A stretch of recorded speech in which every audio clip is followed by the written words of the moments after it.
Hi guys, it's me back again. Before I start, can I just apologise for the sound quality?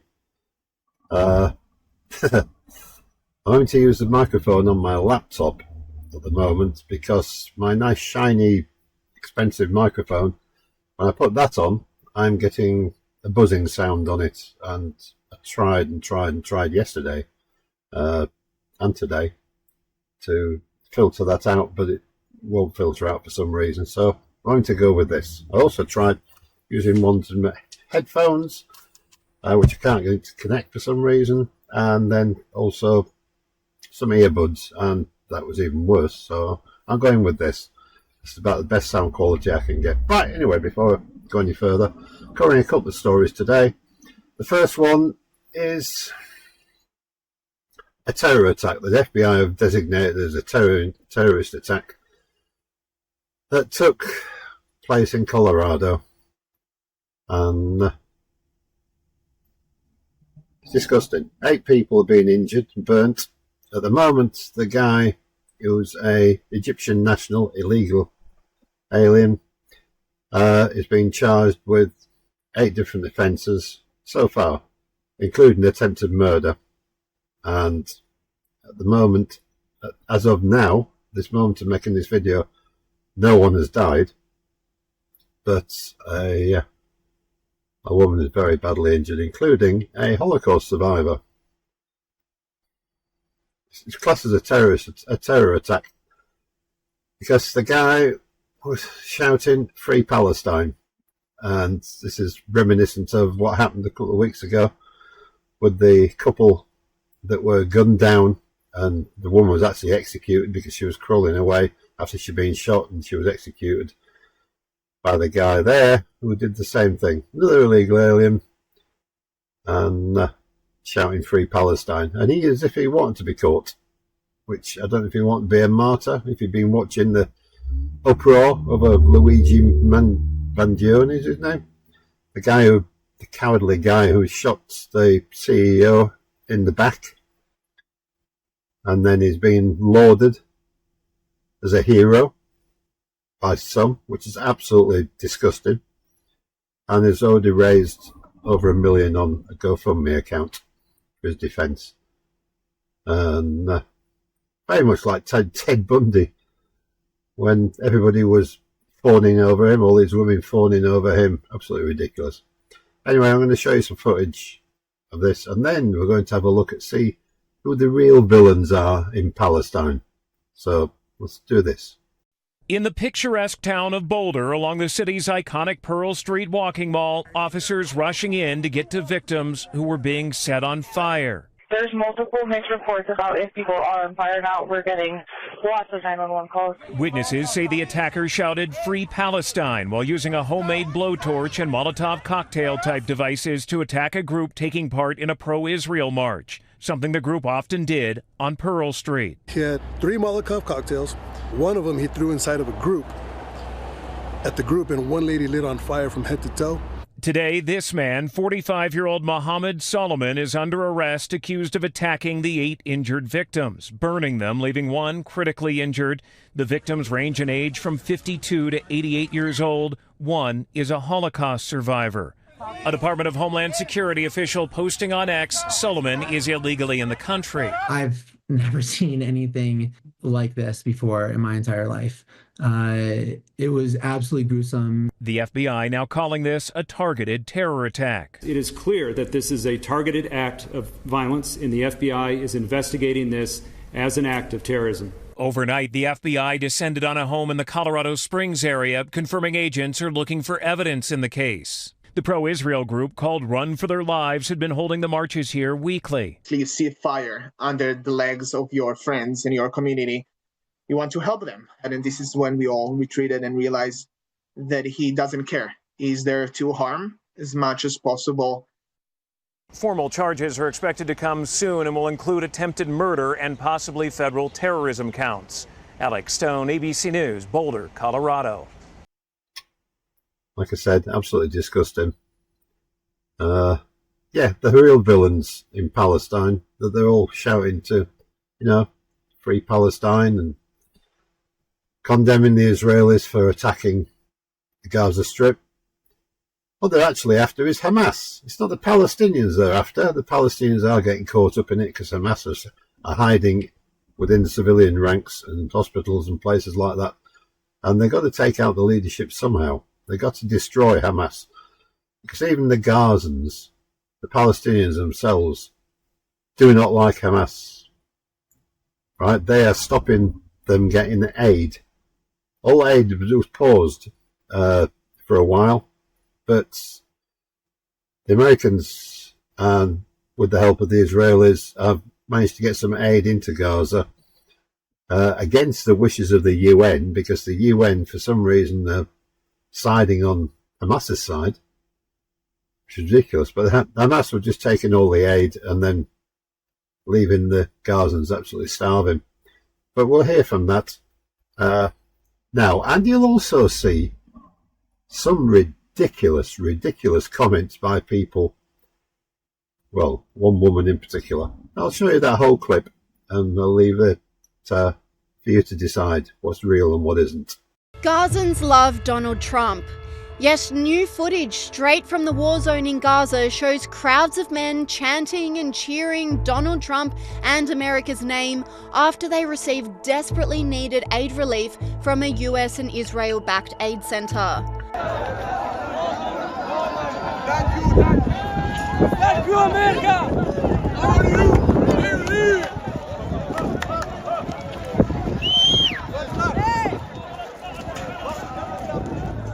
The sheer relief of finally having food and supplies was overwhelming for the Gazans, who showed their appreciation to US aid workers.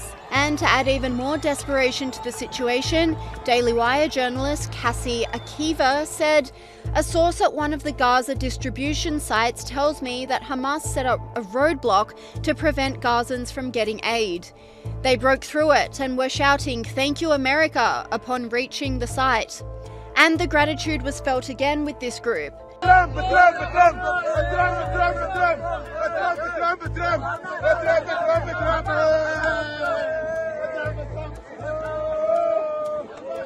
And this footage shows civilians flocking to the aid center whilst praising Trump. شكرا للرئيس ترامب على حل الأزمة الإنسانية في غزة. إن شاء الله ضلها مستمرة على هذا الحال. هاي هم الكراتين. هاي الناس ماشية. حمد الكراتين. شكرا للرئيس ترامب. شكرا. This Gazan slammed Hamas for leaving Gazans in a desperate state whilst thanking Americans for saving him. أنا اليومين جاي عند عمي، سمعت قالوا لنا في خبر قالت النقطة الأمريكية إنها بتوزع مساعدات. عادي رحت قريب فيش لقيت الناس بتروح طبيعي وعادي. ما حدش يعني قال لنا روح ولا حد، لقينا الناس بتروح، وصلنا لقينا الناس صار في طابور والشركة الأمريكية بتوزع بشكل منتظم. لما قالوا لنا ما فيش خلص المساعدات، الناس هجمت واحنا كنا من ضمن اللي هاجموا. احنا بنقول حسبي الله ونعم الوكيل على كل واحد خلى الشعب زي هيك. لو انه واحد يقدر يوفر لنا كيلو طحين غير ال3 كيلو اللي بتوفر لنا النقطة الأمريكية كان ما حدش في الشعب راح. انت قاعد بتقول الحين كيلو طحين ب 100 شيكل في السوق، كيف انا واهلي ممكن احنا نشتريه؟ ولو كان مع الواحد امكانيه كيف باقي العائلات ممكن تشتريه؟ هاي اللي دفعنا احنا نروح على النقطة الأمريكية. وبالعكس كانوا كويسين معانا، كانوا يسلموا الكابونات، صاروا يقولوا لنا خذوا، بعكس اللي كان هو ماسك القطاع ومش عارف يعمل معانا حاجة. احنا كشعب بنقول لكم احنا بدنا اي حل، اي شيء ممكن يوفر لنا الشغلات هذه. كان ما لقيتش حد بروح على النقطة الأمريكية، احنا رحنا مع القلة. إذا حماس بتسمعنا تحل عن دين الشعب بموت، الشعب بنتهي. And whilst innocent people in Gaza are literally thanking Trump and America for saving their lives, the pro-Palestine activists and the mainstream media in the West are trying to spin the story by claiming the videos are AI generated. A senior journalist at BBC Verify did in fact verify the images and footage as real, saying there are viral but false claims that this video of the new Tel Al Sultan aid distribution centre in Gaza is AI generated and fake. The video is real and was filmed by the main entrance to the site, which is visible in satellite images, drone footage and other videos. Online commentators were frustrated with the false AI claims, with this person saying, "You are correct. Wild to see the amount of confusion out there. But I guess when reality doesn't line up with someone's beliefs, it's a bitter pill to swallow." But some activists just won't relent. This woman bizarrely blasted the aid Did you see the mayhem in Gaza today when a tiny bit of food was distributed? After blocking food to Gaza for nearly 3 months and creating these famine conditions, Israel's new U.S.-backed aid distribution plan began today and immediately descended into chaos. Thousands of desperate Palestinians rushed the barbed wire enclosed site, and armed contractors fired live rounds to control the crowds. This is not a humanitarian aid plan. It is a system of containment and control. Instead of working with the UN and the NGOs that have proven systems for delivering aid, Israel and the U.S. bypassed them with false claims that Hamas was diverting aid. And on the other hand, Israel's ambassador to the UN hit back, shockingly blaming the UN for blocking aid. Not only has the UN refused to condemn Hamas for its efforts to sabotage the new aid centers. We have seen the pictures of Hamas blocking people. But the UN is now actively joining Hamas in trying to block that aid. The UN is using threats, intimidation, and retaliation against NGOs that choose to participate in the new humanitarian mechanism. A number of major international NGOs made a decision to take part in the new aid initiative. They decided to ignore the UN's calls for a boycott. They are allowed to do it. They said, we want to give it a try. We want to help this new mechanism. They chose to act because they truly care about what happened. The UN's response was brutal. It was mafia-like. Without any discussion, without a due process, the UN removed those NGOs from the shared aid database. That database, I want to remind you, is a central system for tracking aid deliveries into Gaza. Well, it's an ongoing situation, and until Hamas is destroyed, there was not going to be any peace in there, in that area. And isn't it interesting that none of the Egyptian countries around will take any of the refugees in at all? Isn't that interesting? Historically they did, and it caused uproar in their own countries. Jordan ended up almost in a civil war, and the same in the Lebanon, and the Kuwait as well. They took people in, and they ended up having problems because the PLO, Palestinian Liberation lot, actually sided with Saddam Hussein when he invaded invaded Kuwait. So it's a very bad situation and very, very difficult to sort out. But the only way to sort it out is to destroy Hamas, and then they can all live side by side peacefully, hopefully, and stop all those jihad and intifada and from the river to the sea rubbish that they're all spouting. It needs to stop, and it needs to stop soon. Right, our next story is about the Russia-Ukraine situation. Now, Russia launched drone strikes against Ukraine and Kiev. I still can't call it Kiev, or Kyiv, sorry. Kiev. Again, anyway, the drone strikes that they launched against Kyiv last week and yesterday in retaliation. Although I say retaliation, it wasn't retaliation because seemingly this Operation Spider's Web, it was called. Well, that's what they allocated the name for it. And this has been in the planning for almost a year, seemingly. And some very interesting situations come up in that. And we'll have a look at that. So a lot of you are wondering what has just hit 4 Russian air bases. Firstly, this is the best day of my life. Secondly, they look like this. Big boy drones, 13 or 15-inch kamikaze drones, ploughing into every single one of these Russian strategic bombers. Дуже велике дякую to everyone that donates to Frontline Kit, and Slava Ukraini!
as you see there, some dramatic footage of planes being bombed by FPV drones. These were hidden in containers, in the roofs of containers, and launched from there, parked up near airfield, 4 airfields, and 40 or 41 planes were actually destroyed in the attack. And these were like 4,000 miles from the border. That's the only way they could get to this, was by loading these into containers. And what they did then is they got proper drivers to drive these to certain locations. They weren't Ukrainians that were driving the trucks, they were Russians that were driving the trucks. They didn't know what they had in the back because these were hidden under the top skim, if you like, of the container. Underneath that was the layer of where the drones were. And then they got to where they were going, roof just peeled back, and these things could take off. Вот он, коптер опять взлетел. Откуда взлетает, ничего не понятно, блядь. Вот он, клоун, блядь. Оба ни с того ни с сего, сука. Оба! Вот дела, блядь. Ёб твою мать, до чего техника дошла. А нахуя мы работаем за рулем-то, блядь? Лучше он коптером управляй, нахуй, грузовой и все. О, блядь. А, это менты сшибают его, прикинь. Это какой-то с автомата очередь, нахуй. О, нихуя себе дела, блядь. Оказывается, пидорас, оказывается. Во, блядь. Менты промазали, нахуй. Ёбаный, он опять туда полетел, сука, в эту гущу, нахуй. Вот еще один, сука, пидорас. Вот он, еще один пидорас. Yeah. Very clever operation. Very, very clever. Very strategic. And then afterwards, the containers just self-destructed. Brilliant, brilliant tactical operation, really. And it brought everything really home, because these planes are capable of carrying nuclear weapons. So it's sort of curbed Russia's ability to launch nuclear attacks if they were going to, by plane, at least anyway, against Ukraine or anybody else. So it's protecting us in Britain, you in America, or anywhere else in the Western world. And talking of nuclear, it seems that Iran is on the brink of being able to produce 10 nuclear weapons. They've got enough enriched uranium at the moment to 60% enriched, I believe, which is enough, which is weapons grade. They don't need that for domestic. That's too much for a domestic nuclear capability, you know, for power stations and such. They're only useful for a bomb. And they have got a lot of intercontinental ballistic missiles, ICBMs, in Iran. And they have a capability of being able to launch a missile from Iran to reach the United States. They've got that capability.